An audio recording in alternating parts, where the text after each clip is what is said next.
if you focus on your sphere and make sure that every week you're phoning, even if you're just phoning 25 people, that's 100 people a month. That's 300 people a quarter. And if you repeat that every quarter, you can talk to 300 people 4 times a year.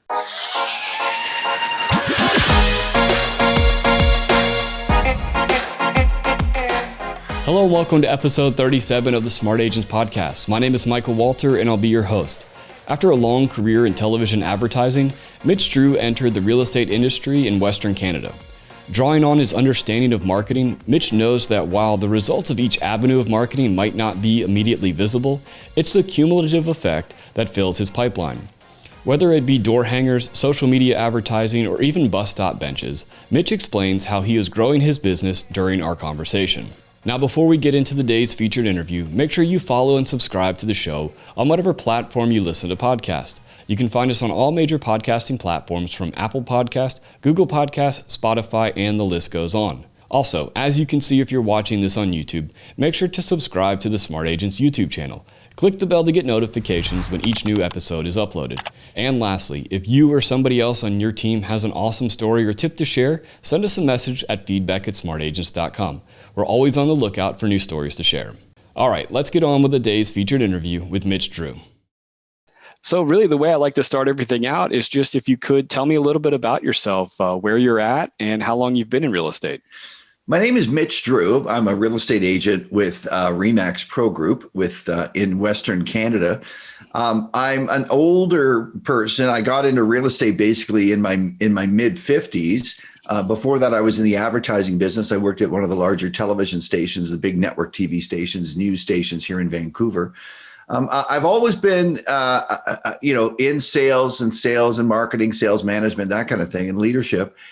And people have always said to me, "Oh, Mitch, you'd be a great realtor. You'd be a great realtor. Why did you get into real estate?" And I got into real estate accidentally. Frankly, a Keller Williams office was opening up in town and they were looking for a team leader. And the way that company works, they have a structure where they kind of a sales manager / recruiter / they separate the role of the managing broker a little bit. So it worked out well for me. But after spending a few years watching the business, I realized it's a business I wanted to get into. And since then, I became an agent about 2 years ago. And we roll up to 2 years soon. And I ended up moving over to RE/MAX because RE/MAX is one of the dominant players with the big hitters in the community that I live in, south of Vancouver, which is called Delta, so South Delta. Right. So tell me a little bit about how you generate your business. What's your method for bringing in those leads? Well, it's been interesting because I had to change it because of COVID. So my initial role was, frankly, I just did open houses. I focused 100% on open houses. I didn't have listings of my own yet. So I would just work open houses for other agents and make myself available.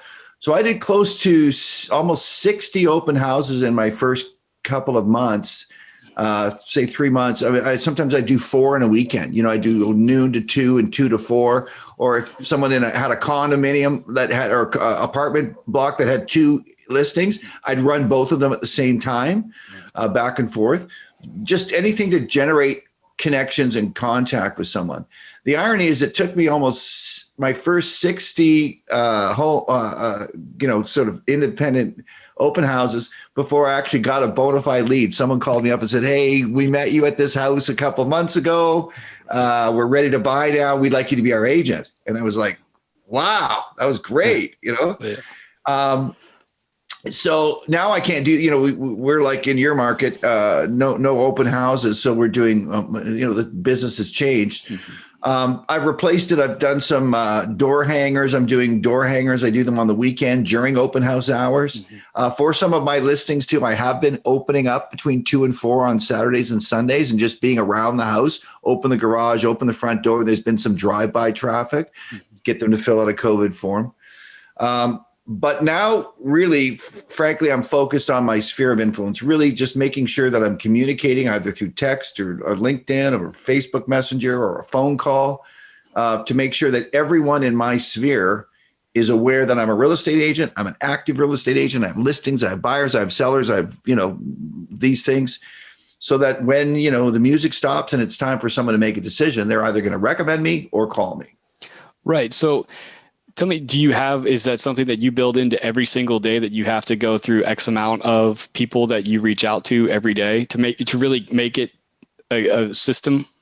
I use a count, like I'm tied to my calendar. So I put my calling in, and it's usually midweek. Like today would be a good example of a day, my midweek Wednesday. There's not a lot kind of left over from the weekend and not too much ramping up for the weekend yet. It's that nice little midweek. So I'll put like a 4-hour block, probably end up doing 2-hour block.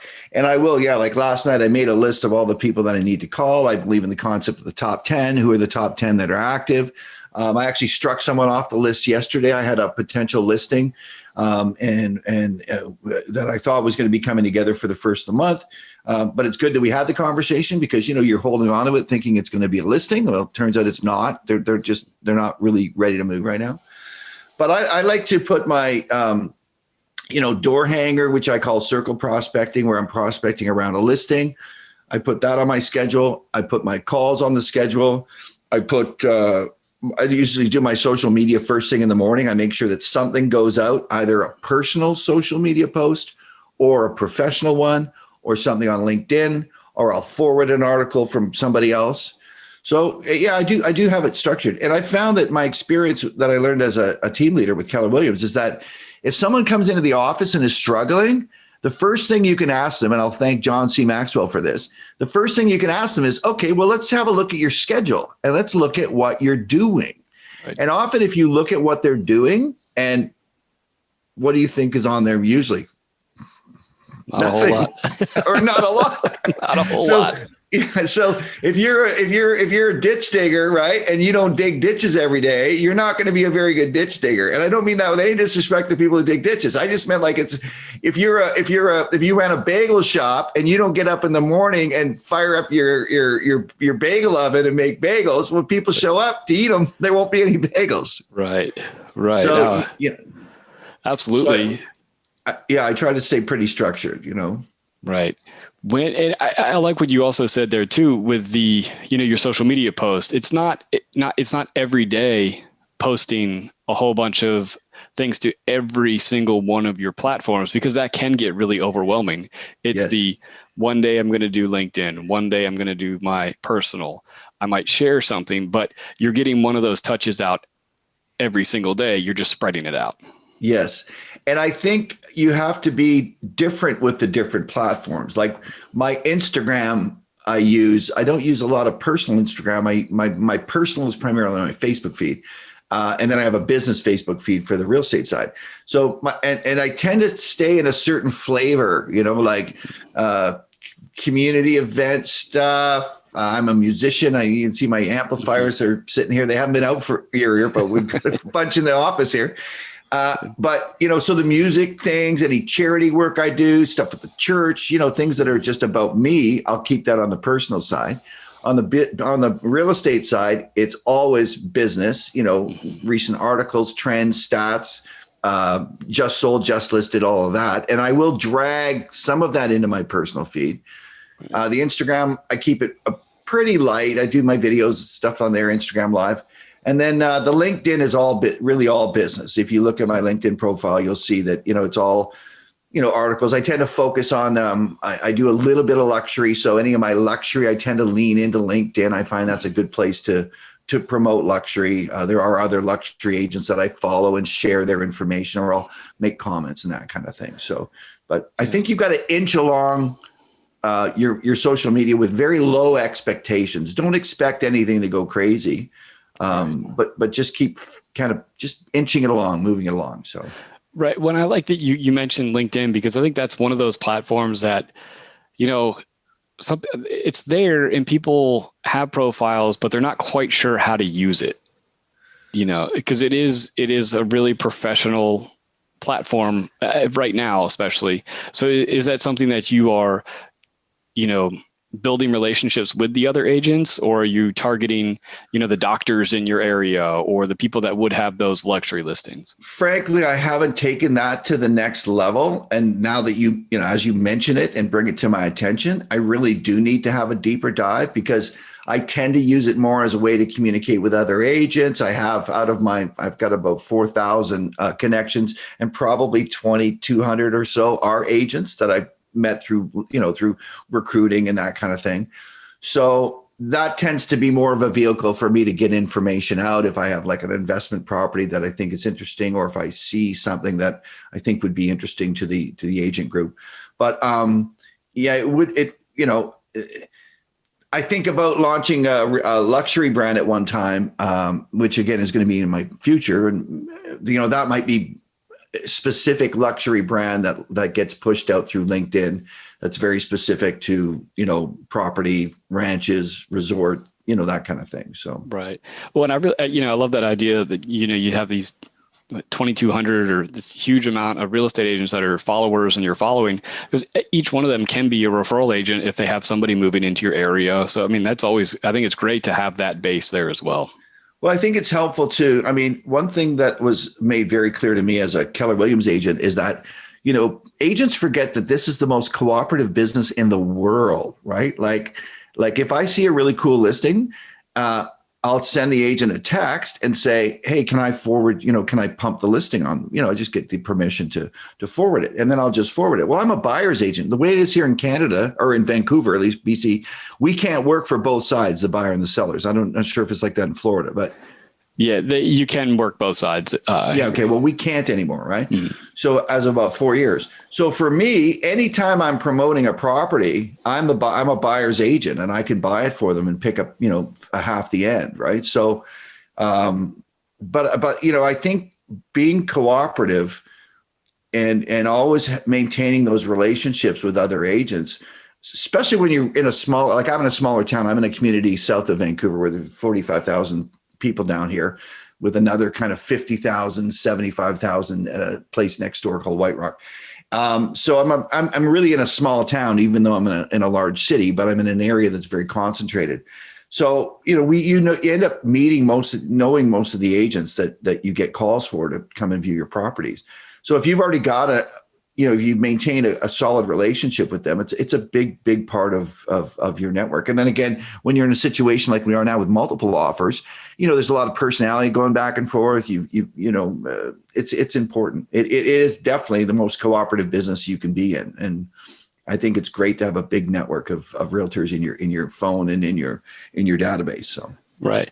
Kind of switching gears a little bit, prior to, starting recording, we were talking about how, you're really using that sphere of influence is your main base. And then you have, your kind of ancillary hooks out there. Tell me about that.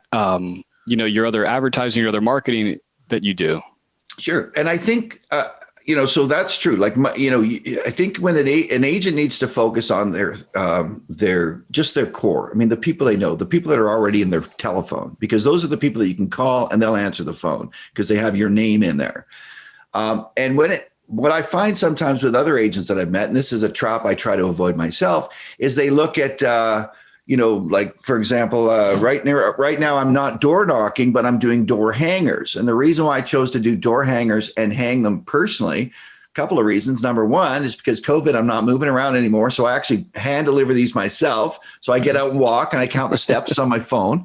So the other thing I'm doing, another thing I found, that there's results of this is, for every 50 of these door hangers I hang out, I usually talk to 5 to 10 people. Like, right. Sometimes the very first house I go to hand, as I go to put it on the door opens up. And someone says, oh, hi, how are you? I go, oh, I'm the agent that just sold 42A. Oh, how much did it go for? Next thing you know, we're standing there, 10 feet apart, talking for 10 or 15 minutes about real estate. So, and that's important when you're doing prospecting. But I think the key, and I mentioned this before we went live, was to lower your expectations for all the things that you're doing, kind of that ancillary advertising. So when you're farming, look at it as a 3-year process. You're not going to, remember, people tell me open houses don't work. Let's forget about COVID. But remember what I said, 60 open houses and I finally got a sale, right? Well, people were seeing me as an agent. They were looking at me as an agent. They were seeing social media as an agent. I look like an agent. I'm acting like an agent. I'm in houses, right? Like an agent. And then all of a sudden, those numbers recently have changed. I might do 1 or 2 open houses and get a lead. Right. Because of COVID, there's fewer people coming, and it's a little more organized now. So back to the bus boards. I've got two couple of bus benches, one in each kind of community here. And they're in high profile locations. I don't expect them to make my phone ring, but if I am talking to people in the community or I meet someone, someone calls me about, and they do see that, it just supports, just like my lawn signs do. The door drops. I just did another flyer yesterday for Just Sold. I did I've been circle prospecting, just kind of getting wider and wider around the, and not beating myself too much. I usually go out for about an hour or so each time, just so it doesn't become drudgery, Right. Yeah, like, I know if I have to go for 6 hours walking around delivering mail, well, I'll go be a mailman, right? So, Right. but it works out well. I think the key is lower the expectations on the ancillary things you're doing, the paid Facebook ads. I mean, I ran an ad, for example, I sponsor Yelp. Mm-hmm. And frankly, the salesperson that called just did a great job selling me on Yelp. Okay. Yeah. She did. She was great. And she was from Ohio or somewhere. And next thing you know, I gave her the credit card. That thing's run for about 7 months. But last month, I get a cold call on a Monday morning. Wow. They said we were looking for top agents in Delta. I Googled top agents in Delta. I come up 3 on the Yelp ad because it's powered in there. Top of the Yelp list. I thought, wow. It just made me $24,000. Right. But I had to hang in there. And I was actually thinking about canceling it. Now I'm happy when I see that charge come off my bill. So I think if you're focused every day on your sphere, okay, and you really only need to find 20 people a year. That's not that many. Like, you find 20 people a year, you're making $200,000 a year. Okay? Right. Find 40, you're making $400,000. So if you focus on your sphere and make sure that every week you're phoning, even if you're just phoning 25 people, that's 100 people a month. That's 300 people a quarter. And if you repeat that every quarter, you can talk to 300 people 4 times a year. That's it. Right. Making 25 calls. That's 5 calls a day. You can make 2 or 3 calls when you're driving your car to go get gas. Right. So, focus on the sphere, maintain the sphere, stay in contact with your sphere. And then when it comes to the other advertising, people say bus benches don't work. And I would go, yeah, they don't work. Okay. They don't work. Door knocking doesn't work. Door hangers don't work. Yeah. Okay. They don't work either. It's all that invisible progress. Mm-hmm. Like, for example, I told someone yesterday on the phone, because they asked me about door. It was another agent. They're talking about door hangers and how effective it is. And, does it work? I go, well, it doesn't work. I go, but for some reason, if I go spend like a couple of hours a week doing door hangers, I'll meet probably 10 or 15 people. Who knows where that's going to come in a year and a half. And the other thing is, my phone might ring from a Facebook ad or something like that. Like, something will happen totally unrelated to the work. But if you're sitting at home watching Netflix, nothing's going to happen. Right. That's it. And I think that in any kind of marketing or advertising,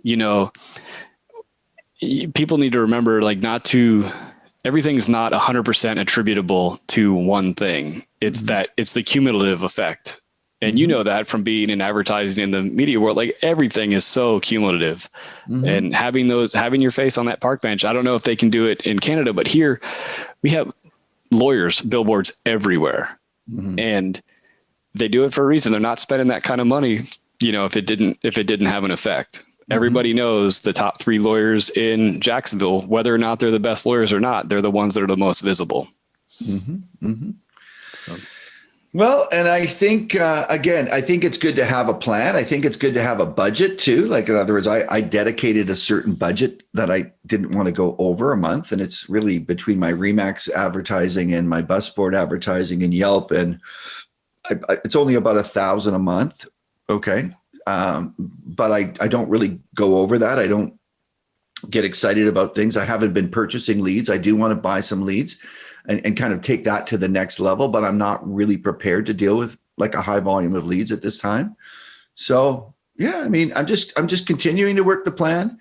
And like I said, I tell agents that I talk to, or talk to myself, and I say, just make sure that every single day you're doing some work.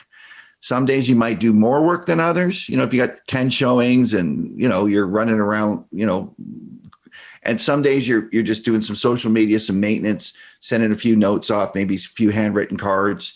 But make sure that you're doing something every day, and don't worry that you're wasting time. Like yesterday, I didn't feel like I was wasting time handing out just sold flyers in the neighborhood around my listing. And I ran into, again, probably 5 or 6 people walking dogs. And, you know, there's a guy working on his car. And I said, do you know I sold scan? And they were like, yeah, how'd that go? And, well, you know, it was challenging. The house was in this condition, but we ended up getting a good price. So, and you know, as well as I do, that's how it works in this business. They say, like, because all of a sudden someone says, I want to sell, and you want to be top of mind, you know? Right. Well, I think it's a great place to wrap it up, but I really do. I love that idea of getting out there and just kind of hitting the pavement, because those conversations they're invaluable. You know, like to me, that's a free lead that you stumbled upon when you were out doing something else. Yeah, exactly. So, well, thank you very much. It was a pleasure talking to you today. I really appreciated it. I want to thank Mitch for joining us and completely agree with what he said about taking a good look at your schedule to make sure that you're truly spending time growing your business. So once again, if you think you or somebody else on your team has an awesome story or tip to share with our community, send us a message at feedback@smartagents.com. Well, that wraps things up for this episode, but remember, follow the show wherever you listen to podcasts and make sure to subscribe to the Smart Agents YouTube channel. Again, I'm Michael Walter, and we'll see you on the next episode.